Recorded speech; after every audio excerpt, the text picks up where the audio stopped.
Hey, this is the video about Sagittarius and Pisces relationship. Let's see what's going on with Sagittarius and Pisces relationship.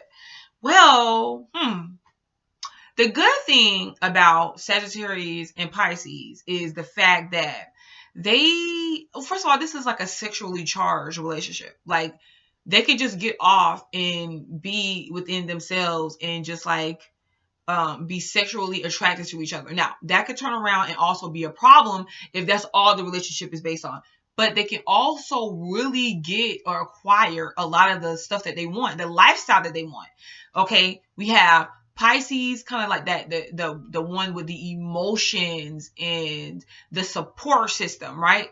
Look, everybody wants to knock Pisces for a good support system, but it's really good because and Pisces doesn't see it as a negative thing. Pisces' strengths are in their support. It works to their advantage. Okay, because they can use you with the energy as well. So don't be trying to feel sorry for them sometimes. But Sag is going to be that optimistic one. So Sag may say, you know what, it doesn't matter what happens, what comes about, we still gonna do this. So there's a high level of optimism in there. And when the Sag fails, or not fails, or things go wrong in what the Sag's pursuits are, the Pisces is there to support them. And the Pisces is not gonna really try to attach themselves to the Sagittarius in a way of where they try to stifle them. And Sagittarius will appreciate that, because everybody knows that the quickest way to send a running is to try to control them or box them in. It's not going to work. And Pisces has that same thing when it comes to feelings. Like, Pisces don't really want to be boxed in as well. Pisces will go into a relationship and leave out of a relationship, or like this, like kind of detach themselves from a relationship because of the fact that they feel like it's becoming overwhelming. So they both kind of respect that in each other, but it just shows up different, because Sagittarians is with their actions, Pisces is with what they're feeling. Okay, it's a very spiritual relationship, highly spiritual. So if they're inside of some type of religion or spirituality, they can manifest some things. Because if they're in any type of religion or spirituality, first of all, they will pray for something, and they will have the faith of a mustard seed and manifest it. They'll pray for something, or they'll do some type of, I can see them doing like sexual rituals or whatever, or intimate connection type things, to where they manifest something, or they believe in it so much. So they're highly spiritual. You could go to a Sag and Pisces home and see like they either pray a lot, or like if they're a Muslim or something like that, they're going to make sure they do their fasting. They could work very well with a spiritual alliance, like starting a church or an organization, and making like working wonders with it. There's gonna be, they don't really have any boundaries when it comes to each other. Now, in some situations, this could turn bad, because it could turn abusive, or they could be doing things crossing the line with each other. And it says there's no boundaries really. Nobody really says anything. And especially trying to say something to a Sagittarius is almost impossible. So, there's a high level of sensitivity in the relationship. Now, the Sag will get its feelings hurt or be sensitive and not really speak on it. You know what I'm saying? It may ignore you. The Pisces will keep their sensitivity on the low as well, but it'll be an underlying understanding. Okay, there's some type of natural understanding there about the sensitivity of the other one.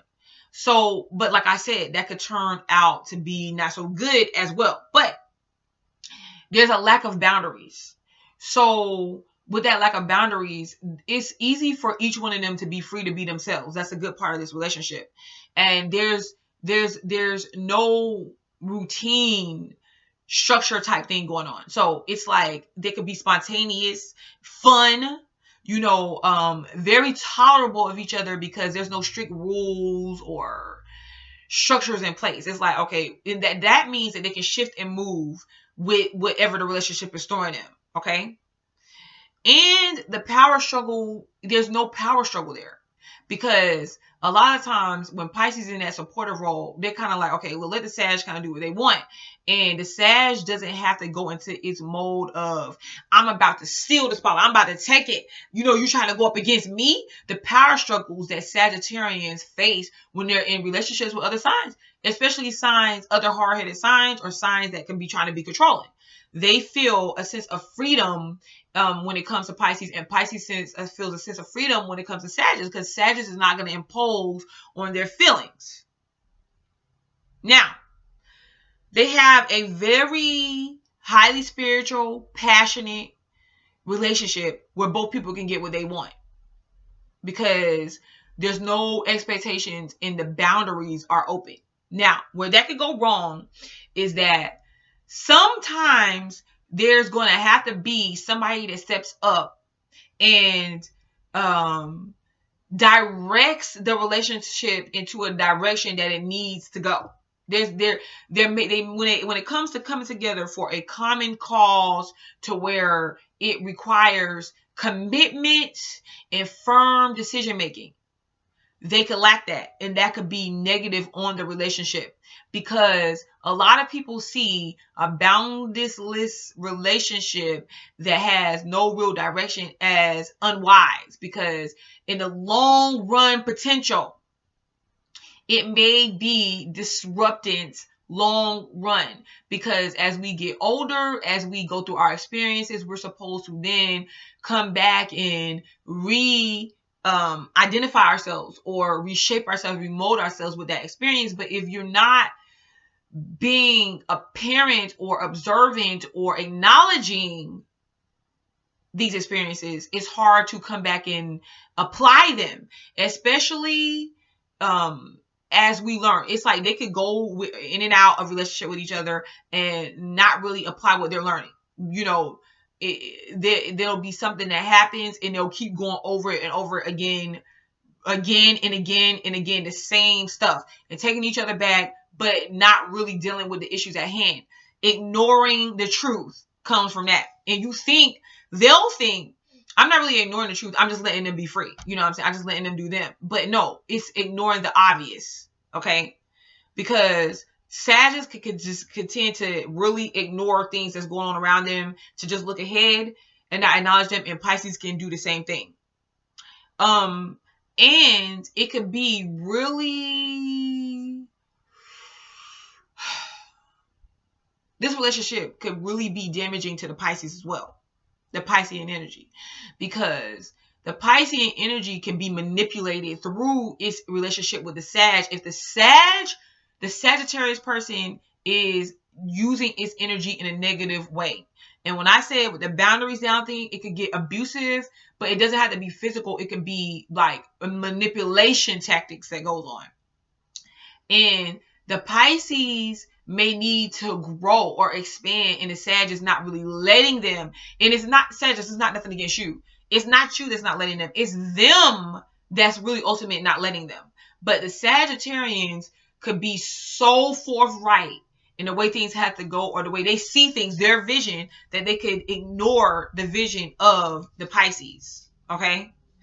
And it could stop their growth. Like, they can miss out on opportunities, because they're not really directed. The Sagittarius energy will be the direct energy, but if it's kind of focused on one thing, it's hard, or the things that it's focused on, it's hard to really utilize or see certain opportunities that can help both of them advance. So you miss out on your opportunities. Both of you guys are ruled by Jupiter, because Pisces, Jupiter is your co-ruler, and Sag, Jupiter is your ruler.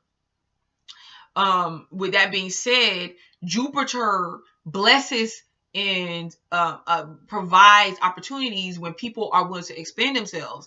And I don't know if you two together really expand yourselves. You're going to have to take and acknowledge where you can expand yourselves at, where you can learn. Because like I said, you will repeat karmic cycles over and over again, there's an element of miscommunication or no communication at all, hurt feelings, and not really saying anything. So certain things have to be hashed out. And it's like I said, it's really the Pisces will have to be like really mature and in their power and in their essence in order to and confidence in order to handle the Sag. Okay? Because there's a lot of speaking up, there's a lot of you having to express your feelings, and the Sag can run completely over you if you don't. Now, I'm not trying to make this seem like all bad on the Sagittarius end, but I'm looking at specific energy here with fire and water and the characteristics of each sign. So this relationship would benefit the Sag more than it would benefit the Pisces, depending on the energies of the both ones and how they're showing up. Okay? So I would say thank you guys. Check out my description link, join my Facebook groups, let's go. Let's get it. All right. Till next time.